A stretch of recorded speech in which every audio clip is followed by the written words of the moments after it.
Oho! Assalamualaikum ayımbar canım mırzalar. Oho KG kanalın körmanları. Amanslar biz bugün Oş şarındağı Madaylı ökmetindегі 224 kvartalda тұрабыз. Ағауыздың сатыға қойылған чегі 5 сотик 1 миллион 600 мың сом кеми бар. Тонар, жайғашқан адресін арендтің айтып өтейін мен сіздерге.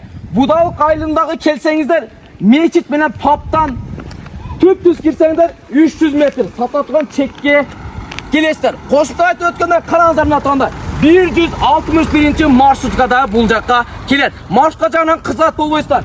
Өйдіден пасты көздеп түсіп келгеніңіздерде Ош алай жолы. Бұл жақты көздеп кетсеңіздер тұрғандар, өзген Ош жолына барасыздар. Андықтан тұрғандар, біз сатыла тұрған чектен жанынан сіздерге бір соп-соның қылып көрсетілі. Туғандар, мына сатыла тұрған чекке келдік, қараңыздар. Бұл жер, мол жерден башталады, мол чектен. Граница. Бұлда жолға чейін ете көртастар, бұл үйге чейін барады.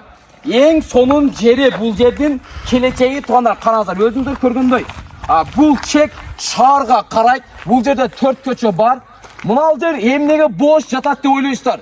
Бұл жерде туғандар, 1-2 жылдың içinde son болған мектеп менен балабақша құрылады. Туғандар, сіздер су жағынан аман қосымталап айтқандай, светтен қызат болбайсыздар. Светті мол жерден тартулы киресіздер. Суны көрдіңіздер да мол жерден суны, туғандар. Суда проблема емес. Тарс қазастарды алып келіп қойыңыздар. Туғандар, бұл жердің басы местерге да бір қайтылы өтейін. 5 сотик 1 миллион 600 мың сом кеми бар. Туғандар, андықтан ушул жер сіздерге насип қылсын. Ушул жерде сонын үйлерді құрыңыздар, жақшылықтарды, тойларды, той аштарды мына ушул жерде өткөрүңүздөр. Каналга катталганды жана лайктан басып комменттер жазганды унутпайбыз. Биз сиздерди барыңыздарды жакшы көрөбүз.